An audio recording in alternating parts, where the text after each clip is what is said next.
کراچی کے رہائشی محمد حسان گزشتہ 8 برس سے کچی بستیوں میں بچوں کو تعلیم دینے کا کام کر رہے ہیں۔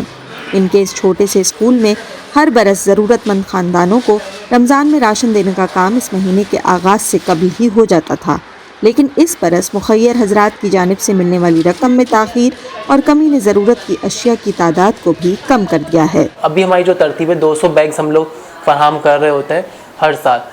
اس سال ہمارے راشن بیگز کی کمی ہو گئی، تقریباً ہم نے 140 بیگز کو ہم نے ڈسٹریبیوٹ کیا ہے۔ 60 جو فیملیز تھے ان کو ہم نہیں دے پائے تھے۔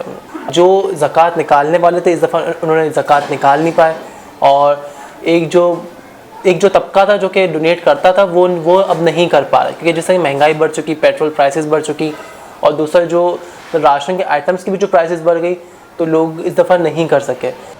تازہ ترین اعداد و شمار کے مطابق ملک میں گزشتہ سال کی نسبت مہنگائی کی مجموعی شرح 31% سے زائد، جبکہ غذائی اشیاء کی قیمتوں میں 47% تک اضافہ ریکارڈ کیا جا چکا ہے، اور آنے والے مہینوں میں اس میں مزید اضافے کا خدشہ ظاہر کیا جا رہا ہے۔ مہنگائی کے سبب ملک کا سب سے بڑا فلاحی ادارہ عیدی فاؤنڈیشن بھی اس برس مالی اخراجات میں اضافے پر تشویش رکھتا ہے۔ ہم پریشان ہیں کہ اتنے مہنگائی کے دور سے جو ہم گزر رہے ہیں، اس میں ادارے کو چلانے میں ہمیں پریشانی اس لیے نہیں ہو رہی ہے کہ ہمارے پاس ریزرو فنڈ ہوتا ہے، لیکن بہت سارے ادارے میں نے شٹ ڈاؤن ہوتے دیکھے ہیں، جو چھوٹے ادارے تھے، جو دوسرے ادارے جن کے پاس فنڈ ریزرو میں نہیں ہوتے۔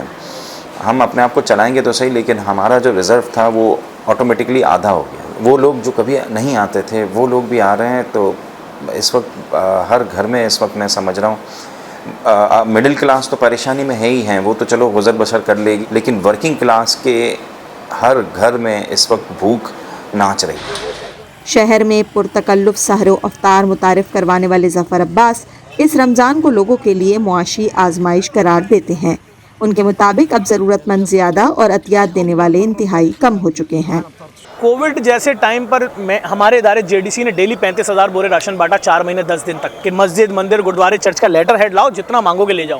چندہ نہیں مانگا تھا میں نے، ابھی میں بار بار چندہ مانگ رہا ہوں کہ آ جاؤ، ایک دن کی سحری کرا لو، ایک دن کی کرا لو، ایک شخص کی کرا لو۔ میں نے کبھی پیسہ ویسا نہیں مانگا تھا۔ حکومت کی جانب سے یوٹیلیٹی سٹورز پر سستی اشیاء ہوں یا فلاحی اداروں کی جانب سے لگائے جانے والے سستے بچت بازار، کم آمدنی والے افراد ان سے استفادہ حاصل کرنے کی کوشش میں دکھائی دے رہے ہیں کہ کسی طرح وہ بچت کرنے میں کامیاب ہو جائیں۔ ہم لوگ لنچ بھی سرو کرتے ہیں بچوں کو، یہیں پر اسکول میں بناتے ہیں، چیزیں کرتے ہیں۔ ہم فروٹس کا استعمال بھی کرتے تھے پچھلے سال تک۔ اس دفعہ ہماری کوئی بھی ڈش کے اندر ہم نے فروٹ کا استعمال نہیں کیا، چیزیں نہیں کی، اور گوشت کا بھی استعمال نہیں کیا۔ اور جو ڈونرز تھے ہمارے راشن دینے کے وہ بھی بہت کم ہو گئے، کیونکہ ریٹس اتنے بڑھ گئے کہ جو بجٹ تھا اس میں اتنا نہیں آ پا رہا۔ ایز این ادارہ بھی ہم کافی افیکٹ ہوئے ہیں، دوسرا فیملیز بھی بہت زیادہ افیکٹ ہوئی ہیں۔ ماہ سیام میں شہر بھر میں ہونے والے افطار کا اہتمام اور راشن کی تقسیم میں کمی تو آئی ہے، لیکن جہاں اس کا انتظام ہے وہاں اب لوگوں کی تعداد گزشتہ برس کی نسبت کئی گنا زیادہ ہے۔ مہنگائی نے جہاں رمضان المبارک میں ہونے والے فلاحی کاموں پر اثر ڈالا ہے، وہیں اشیاء خردنوش کی بڑھتی قیمتوں نے لوگوں کی ضروریات کو بھی محدود کر دیا ہے۔ اب ان کے لیے رمضان اور عید پہلے جیسا نہیں۔